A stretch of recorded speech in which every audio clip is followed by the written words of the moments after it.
Bonjour à tous et bienvenue dans ce nouveau podcast de Créer ta vie by Kalsa où nous allons parler des émotions. Alors pourquoi les émotions? Eh bien tout simplement parce que je pense sincèrement que les émotions sont des outils extrêmement puissants, voire même l'un des outils les plus puissants qui nous est donné à la naissance. Et bien souvent, nous le sous-exploitons. Pourquoi? Parce que je pense que nous en avons peur. Pourquoi nous avons peur des émotions? Eh bien, parce que les émotions finalement ne se contrôlent pas. Elles échappent à notre contrôle, c'est quelque chose qui parfois nous submerge, parfois nous dépasse et parfois face à laquelle on se sent impuissant. Et c'est un sentiment très désagréable que d'être confronté au sentiment d'impuissance. Pourtant, les émotions sont très utiles. Elles sont là pour véhiculer des informations et nous aider à piloter notre vie en apprenant à nous connaître et à comprendre ce qui réagit en nous et ce qui se passe autour de nous. En bref, de comprendre ce qui nous convient ou non et ce qui nous permet de réguler nos actions, nos rapports avec les autres. Bien souvent, nous passons une partie de notre vie, pour ne pas dire des fois plus, à nier certaines émotions, à ne pas les vivre, à brider certaines émotions. Souvent, les émotions comme la colère, le dégoût, la tristesse sont des émotions qu'on apprend très rapidement à réprimer.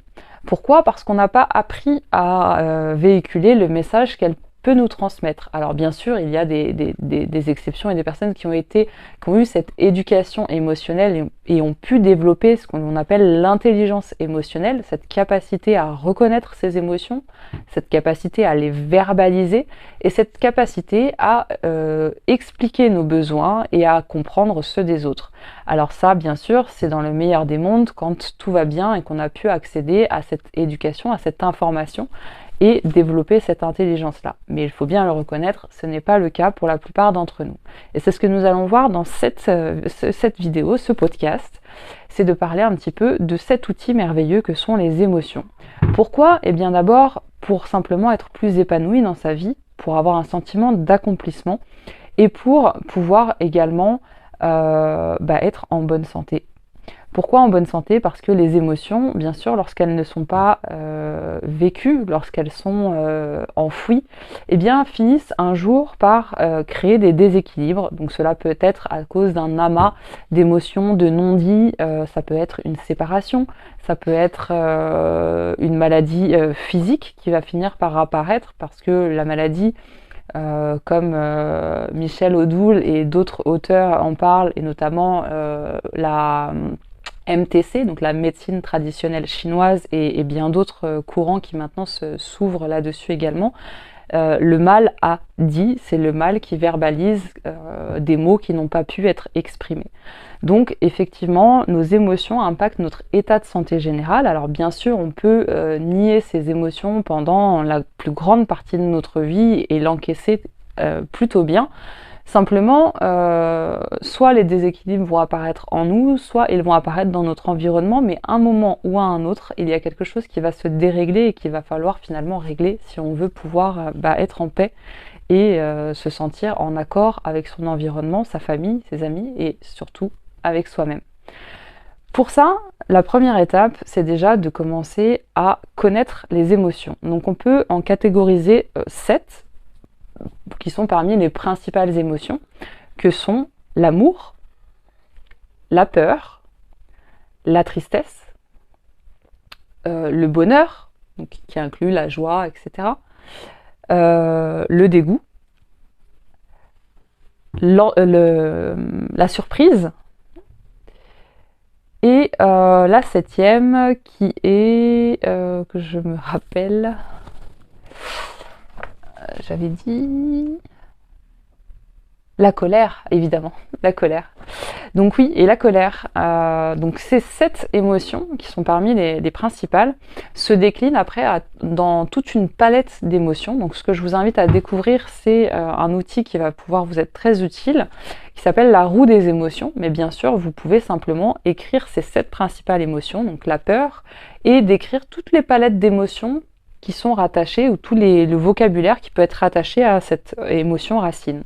En bref, l'idée est de développer en fait votre connaissance et votre vocabulaire des différentes émotions pour pouvoir commencer à les reconnaître en vous et à voir ce qui travaille. en vous. Donc, je vous inviterai, dans la conclusion de ce podcast, je vous donnerai quelques petits tips. Donc, vous aurez 3-4 conseils qui vont vous aider un petit peu à commencer à ouvrir ce chemin. La deuxième chose dont je voudrais vous parler aussi, c'est d'apprendre également à accepter de vivre vos émotions. Donc pourquoi est-ce que c'est important de vivre ces émotions? Eh bien tout simplement parce que, comme je l'ai dit tout à l'heure, on ne peut pas contrôler ces émotions. On peut simplement les expérimenter et les vivre. Une émotion ne se contrôle pas, puisque plus on va essayer de contrôler cette émotion, plus ça va être comme fermer un barrage avec une pression d'eau qui va finir par grandir jusqu'à ce que le barrage saute. Et là, ça va être une explosion d'émotions qui va être disproportionnée par rapport à la situation, souvent quand il y a une accumulation. Donc ça va être soit un grand élan de tristesse pour une petite chose qui va finalement exploser, ou alors de la colère ou un autre sentiment de dégoût, de rejet, etc. L'idée, en fait, dans le fait d'accepter de vivre ces émotions, c'est déjà une manière de se reconnecter en fait à ce qui se passe en nous, à ce qui se passe en vous, et de pouvoir commencer à prendre des décisions éclairées et en connaissance de cause. Pourquoi ? Parce que tant que vous êtes déconnecté de vos émotions, vous allez faire des choix qui ne sont pas en fonction de vous, mais qui sont en fonction de votre éducation, de votre environnement, mais qui seront déconnectés de ce qui véritablement vous nourrit et de ce qui vous correspond, parce que finalement, vous n'aurez pas appris à vous connaître véritablement. Donc la réconciliation avec les émotions, c'est finalement un retour vers soi, et c'est aussi un retour aussi vers les autres, puisque quand on est reconnecté à soi, à ses véritables besoins, on est aussi beaucoup plus disponible pour écouter ceux des autres, les recevoir et les comprendre. Parce que quand on ne se comprend pas soi-même, il est très difficile de comprendre les autres. Donc ça, c'est un des deuxièmes avantages. Donc on a parlé des maladies qui peuvent survenir quand on n'écoute pas ses émotions. On a parlé aussi des déséquilibres qui peuvent arriver dans notre vie, les incompréhensions, les séparations, les disputes, donc les pertes qui peuvent en découler. Et on a vu également que les émotions le fait de les accueillir et de les vivre pouvait nous aider à piloter notre vie. Pourquoi ? Eh bien parce que finalement, cela va nous aider à prendre des décisions éclairées, parce que quand on connaît ces émotions et qu'on apprend à les vivre et à écouter le message qu'elles nous délivrent, on apprend aussi à se connaître, à connaître nos limites, à connaître l'environnement qui nous correspond, et donc à pouvoir trouver des compromis et prendre des décisions qui vont vraiment être en accord avec nous et non plus basées sur des a priori, sur des fausses croyances ou sur des injonctions extérieures, mais qui ne sont pas toujours en accord avec ce que l'on a réellement besoin. Donc ça, c'est une partie qui est quand même très importante. Et une autre partie également de pouvoir vivre ces émotions, c'est que finalement elles nous rapprochent aussi du bonheur. Pourquoi ? Parce qu'on dit que le bonheur n'est pas finalement une destination, mais plutôt un voyage, c'est-à-dire que c'est cette capacité à capturer des moments parsemés sur notre route, qui vont être entourés aussi de moments plus douloureux et de moments plus agréables et plus joyeux. Et finalement, quand on atteint cette capacité à pouvoir se laisser traverser, à pouvoir accepter que cela fasse partie finalement du voyage, et on apprend à goûter à une certaine quiétude, une certaine tranquillité, une certaine sérénité. Et finalement, ces outils-là, ils sont en nous, ils sont accessibles, et il demande simplement à pouvoir être réveillé, à pouvoir être appris. Donc je vais vous partager maintenant quelques conseils pour pouvoir vous aider à vous reconnecter à vos émotions et commencer ce voyage vers vous.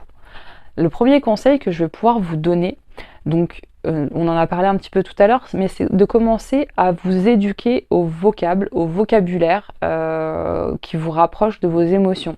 Par exemple, dans le bonheur, on va avoir l'optimisme, on va avoir l'enthousiasme, on va avoir l'entrain, on va avoir le plaisir, on va avoir l'appréciation. Voilà, on va avoir toute une palette d'émotions, le contentement, la satisfaction, le sentiment d'accomplissement. Dans la peur, on va avoir l'inquiétude, on va avoir l'inconnu, on va avoir les blessures du passé, on va avoir toute une palette aussi d'émotions. Dans la surprise, on va avoir l'étonnement, on va avoir l'imprévu, on va avoir aussi toute une palette d'émotions. L'amour, on va avoir la compassion, on va avoir la tendresse, on va avoir la passion, on va avoir la douceur, on va avoir le désir, on va avoir la sensualité et toute une palette d'émotions. Et plus vous allez développer votre vocabulaire par rapport à chacune des émotions, le dégoût par exemple, qu'est-ce que vous n'aimez pas? Pourquoi vous n'aimez pas? Qu'est-ce qui vous rapproche de ce que vous aimez? Si vous êtes quelqu'un qui, dans le caractère, a besoin profondément de douceur, et que vous êtes dans un environnement très rude et qui demande, qui est très dur, abrupt, confrontant, et bien finalement vous allez aller contre une certaine nature et au bout d'un moment, et bien votre corps, votre esprit va vous le faire sentir, soit par un niveau de fatigue plus élevé, soit par des maladies chroniques, soit par des blocages qui vont survenir. Et quand vous allez réincorporer un petit peu de douceur et adapter votre environnement à votre nature, et bien vous allez vous rapprocher de ce qui vous épanouit, ce qui vous fait du bien. Donc c'est plutôt intéressant de pouvoir développer cet aspect-là. Le deuxième conseil que je vais vous donner, c'est de vous reconnecter au corps et à vos sensations. Le fait de marcher pieds nus en nature, de ressentir la plante de vos pieds, la préhension sur le sol, le fait de sentir vos muscles posturaux travailler, de sentir vos mollets, vos genoux, vos cuisses, vos fessiers, votre colonne vertébrale, votre dos, vos bras, vos doigts, votre visage, vos joues, votre nuque, vos tempes, votre front, de conscientiser en fait toutes les parties de votre corps et de vous reconnecter à votre corps va vous aider aussi à vous reconnecter à vos émotions. Il faut savoir que dans le corps, vous avez plus de 600 muscles, dont des centaines de micro-muscles qu'on appelle des fascias et qui sont chacun reliés à votre système nerveux et donc chacun relié à vos émotions. Le dégoût va solliciter certains muscles. Vous allez avoir des rictus sur le visage, vous allez avoir des muscles qui vont travailler au niveau de la gorge, au niveau du ventre, au niveau de l'estomac. Et tous ces micro-muscles qui vont se contracter vont créer des déséquilibres si vous ressentez trop régulièrement ces émotions, par exemple. Donc le fait de vous reconnecter à votre corps, ça va vous permettre aussi de libérer les émotions qui vont être tendues, ça va vous permettre de vous rendre compte des muscles qui vont être trop tendus, par exemple au niveau des épaules, au niveau des cervicales, au niveau des trapèzes, au niveau des deltoïdes, au niveau des pectoraux, au niveau des abdominaux et de la sangle abdominale, au niveau des dorsaux. Vous allez finalement vous rendre compte de ce qui se passe véritablement en vous et souvent certaines émotions vont plus solliciter certaines parties du corps. Enfin, le troisième conseil que je vais vous donner aujourd'hui dans cette vidéo, c'est de vivre vos émotions, d'accepter de prendre le risque finalement de vous laisser traverser par ces émotions. Alors bien sûr, on ne parle pas forcément d'exploser d'une colère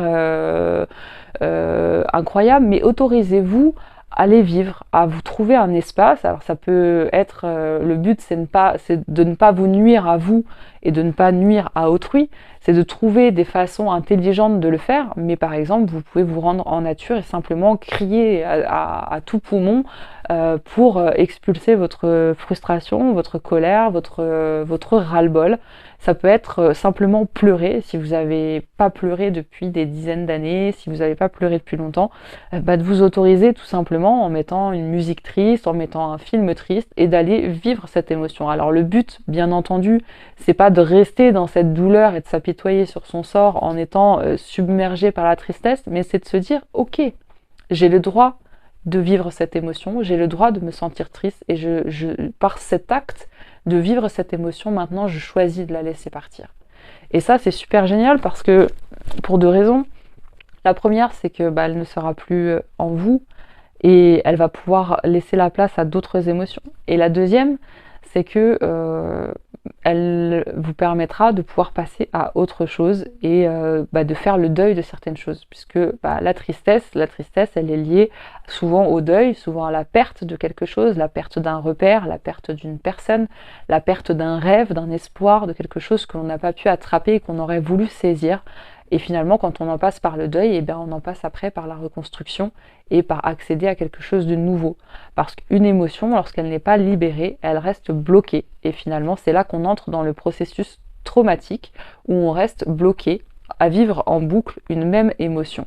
Et plus vous aurez cette capacité finalement à les traverser et à les vivre, et finalement après à les laisser partir une fois qu'elles auront transmis le message qu'elles avaient à vous transmettre, et plus vous développerez une capacité de résilience, c'est-à-dire de pouvoir avancer dans votre vie, rebondir sur les événements, tout en continuant à apprécier votre vie, à être vivant finalement, et à vous accomplir. Ça ne veut pas dire que vous n'aurez pas de moments difficiles, de choix difficiles ou d'épreuves, mais simplement, mais que vous, dans ces